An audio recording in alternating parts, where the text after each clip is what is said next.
Hello, good afternoon, everyone. And for those who are watching us in a different time zone, good morning or good evening, wherever you may be.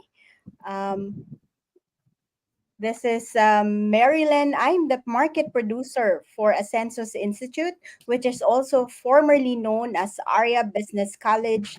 And we are committed to providing quality services and courses by experience and resolute education. We believe in nurturing newbie students and creating opportunities for career development to enable the realization of not only your learning but career or business goals. Through this interview and other events like face to face networking sessions, we would like to add value to professionals who would like to upskill for career development, either towards promotions or career transition, entrepreneurs and small and medium enterprise owners who would like to upskill to ensure business growth, and of course, for foreign nationals working or who would like to work in Singapore and would like to have an internationally recognized education. And today, our topic is on empathy in leadership, the secret to inspiring themes, which will be, of course, we do have like some questions that our group CEO Palani will answer. And for those who are new in this platform or new to Palani, he has over 36 years of experience in developing organizations, its leaders and staff through strategy formulation, culture building, and change management to build future ready performing teams that can succeed in the digital era. Without so much further ado, I'd like to bring in Palani. He's here beside me. Uh, yeah. Hi, Hi, Palani. hi, Marilyn. Thank you again for this opportunity to meet with our supporters and well wishers. I'm happy to be here to share what little I know, and I look forward to contributions from the participants to see how we can all learn together. Thank you. Thank you so much. Okay. And of course, because this is a quick interview and Yeah. conversation for people to get value from this very important topic on empathy, especially for leadership, right? So we would like to invite our audience who's definitely watching us live, and for those who will Mm, watch us on a replay later on, to join us in this conversation by sharing what your questions are or even the aha moments that you get out of this conversation. So to mm. start with, let's define what is empathy actually. Okay. So, so actually, before defining empathy, I would Mhm, like to ask for what is the difference between empathy and sympathy, because mhm, they are often interchangeably used and sometimes confused. So, if some of the participants can just chip in and type into the message, what do they understand sympathy to be, and what do they understand empathy to be? And then we can use that as a seed for the discussion. Okay, so for those who are watching us live today, who join us in this conversation, let us know what's the difference of empathy with sympathy, which again, like what Balani mentioned, it's sometimes interchange or like used as one or same, but Yeah, not. yeah. So while waiting, if there are any response, because some of them may need to warm up, let me Mhm, say that the word pathy, P-A-T-H-Y, is from the root meaning disease or pain.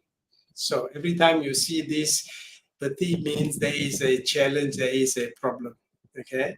So in this mhm, case, sympathy basically means feeling compassion for someone. You mhm, see someone not well, you see someone suffering psychologically, physically, mentally, whatever, and then you feel for them. This is sympathy. mhm, It's a very useful tool that we can use, but in a corporate perspective, empathy works better because empathy goes a step further than sympathy.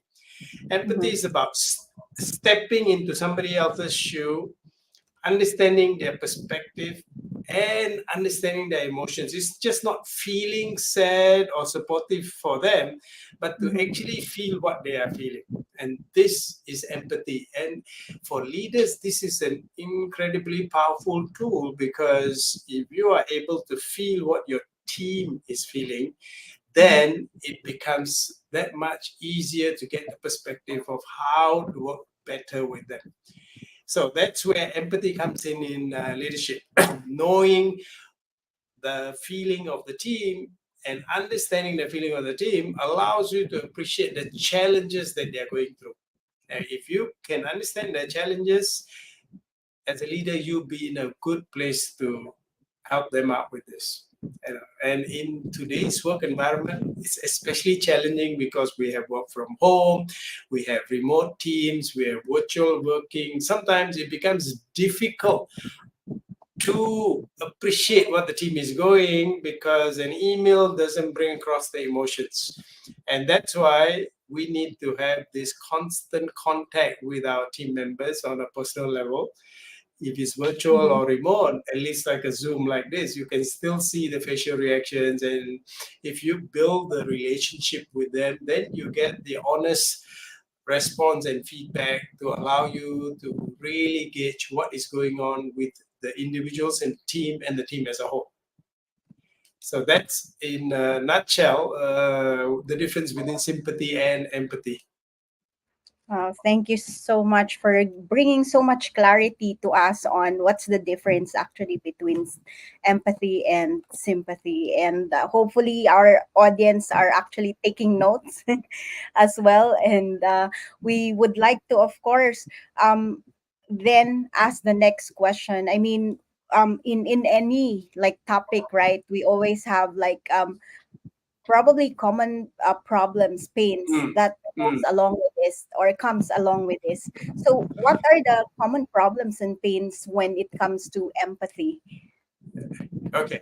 So while we may understand what it is, it's often not so popular practice in leadership for leaders to say, yes, I understand and I appreciate the pain you have and I feel for you, but still get the job done. Deadlines don't move.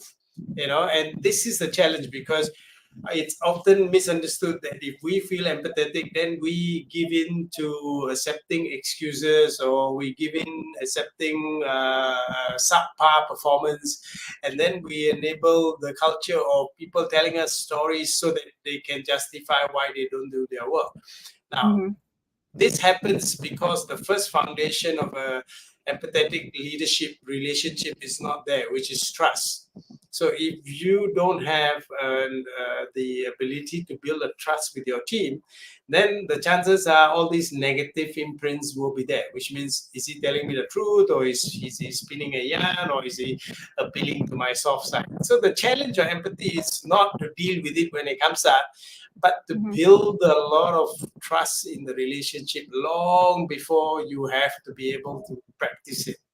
Otherwise, you're always like, sleeping with one eye closed. You want to feel for them, but at the same time, you don't trust that what they are telling you is the truth. And this is Mm-hmm. why trust is the foundation and cornerstone of all empathetic leadership practices. Mm-hmm. If we can overcome this, then we will be able to reap the benefits of the empathetic leadership. And I would like to quickly share with the practices or the benefits of empathetic leadership.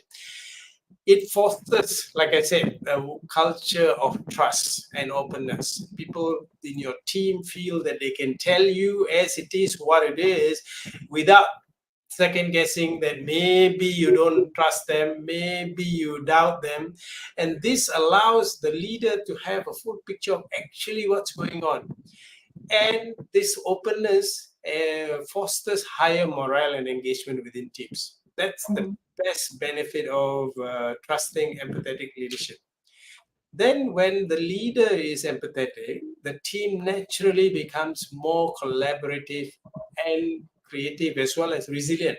Why more creative? Because of the trust. Even being creative results in some failures, they are resilient enough to pick up and do it again. And that's why trusting, empathetic relationship actually fosters better risk taking and creativity at work. The third reason why I believe empathetic leadership is useful is because if you are in their shoes, you understand their feelings, you share it with them, and you are acting on it with them, you are able to better resolve the inevitable conflicts that will come. And because you understand everybody's feelings involved, you are able to more effectively resolve, first identify the cause of the problem, then come up with solution to resolve it, and establish long-lasting problem-solving mentality so that you don't have to repeat the cycle of conflicts. When one problem is done, then the next conflict starts. So these are the 3 or 4 major benefits of empathetic leadership.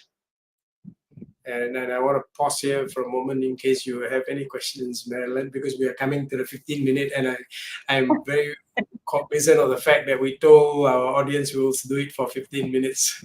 Yeah, we will do our best to do it Yeah, in yeah, 15 minutes.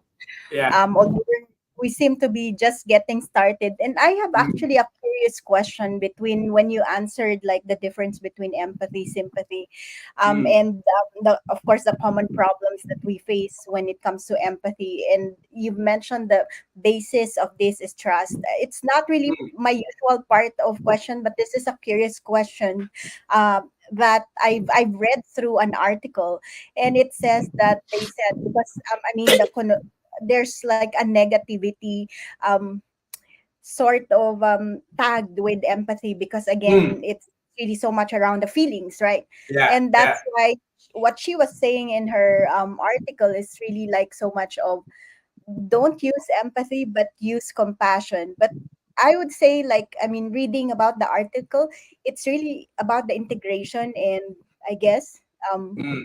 Okay, and boundaries. I'm not sure. Let me know your take around that space. okay. So sometimes it's semantics, sometimes it's definitions. So in my understanding, compassion is not wanting somebody else to suffer. Empathy is understanding the suffering they're going through.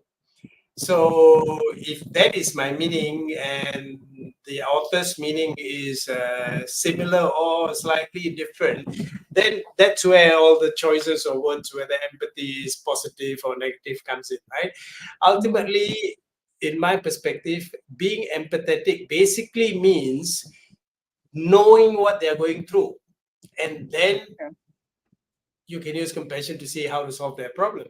But if you do not know what they're going through, it's going to be a challenge. Then comes the next question where Freda has now put in the question, what are the cultural Yes. differences in expressing, right? So this is a challenge. In certain cultures, Mhm. leaders are supposed to be so strong that they're not supposed to show emotions. I think this is a very old school of thought Mhm. where leaders don't show weakness. Right now, the modern thinking and the modern approach is that genuine human beings have feelings. It's how True. you work with it rather than denying it, right? So you also have to understand the cultural setting of the organization, what is set by the leader. So if the leader isn't empathetic, then Freda's question becomes very important, because then nobody else is going to show empathy at the workshop because it's not shown by the leader. Right. So that's why Mhm. I'm saying it is an understanding of the meaning. So if we strip away whether it's empathy or compassion or the cultural context, we look at it as actually basic human characteristics. So genuinely hearing what your team members have to say, understanding both the spoken and unspoken communication messages, Mhm. and then showing this genuine interest in their well-being and not just their output. If you can tell them, look, I know you're struggling, it's important, but don't go so far till you affect your health, then it really Mhm. shows an appreciation of the people in your team. But if you Mhm. say, can you just make sure you deliver this before you go on your leave, that it creates a disconnect. So when people are on leave, they don't want to be bothered or disturbed, because when they are not on leave, people are only worried about them doing their job. And so this is where the relationship works, right? So empathetic leaders regularly check in, have an open door policy, have conversations beyond work so that they can connect. And when they have work conversations beyond work, they then really get to know the person, because work communication is very formal, very structured. It's in a particular setting, but informal work over lunch or having a coffee or going out for a movie creates that personal bond that allows you to understand nonverbal communication, understand nuances in the pauses of sentences and all this. And this facilitates better relationship. But, and I want to put the caveat here, empathy is not a blank check. It also involves setting boundaries.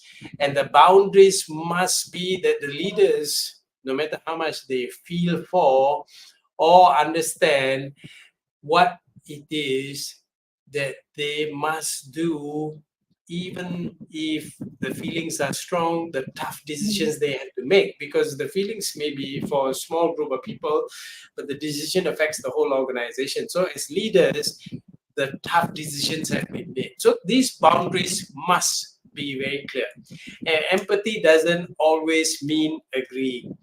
I feel the pain for you when you are pushing yourself to do the exercise, Mhm. but that doesn't mean I agree you should stop every time you have pain, because then you will never get fitter, right? So using that analogy, it's the same with work. I feel the pain, but that doesn't mean I agree you have done enough for the KPI or the task to be done.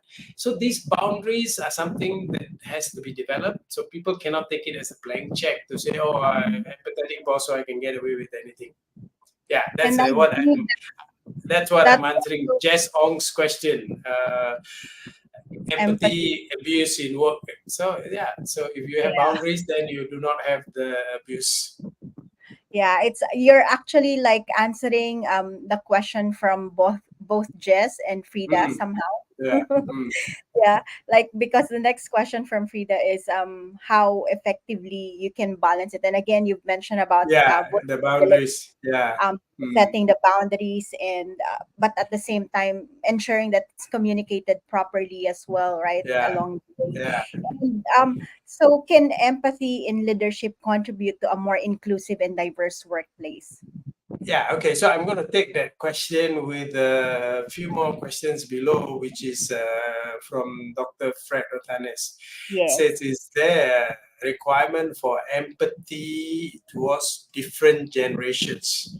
And if so, how can we do that to include equity and inclusion? Both that for both the questions, the answer is yes. Different Mhm. generations look at empathy differently. In my generation, when I grew up working, emotions had no place in the leadership. We don't discuss personal things with our bosses, and work boundaries are very, very clear. As a general rule, not all my bosses were like that. Some of them were really keen to know about you personally and how to help you. But as a general rule, the baby boomers generation was about let's get work done, let's then not get personal so much. But coming to today's generation, empathy is shown in a different way. This is a generation brought up by parents who have given their full support because they are at a better economic level than their forebears. So what happens is the expectations of empathy may actually be slightly higher with the Gen Z and the millennials, because they expect to be involved in a lot of discussions and decision making, and therefore the application cannot be the same. In a sense, without too much of a generalization, I say the older workforce says, please just stay focused on work, don't get into my personal life. On the other hand, this is they tell you all about the personal life. They want to go on leave, they want to do this, they want to do that. Now work must be built around their personal life. So as leaders, we need to adapt. We can't use the one yardstick for everybody. And to build an inclusive society means leaders who are trying to be empathetic must learn to be empathetic differently to different people.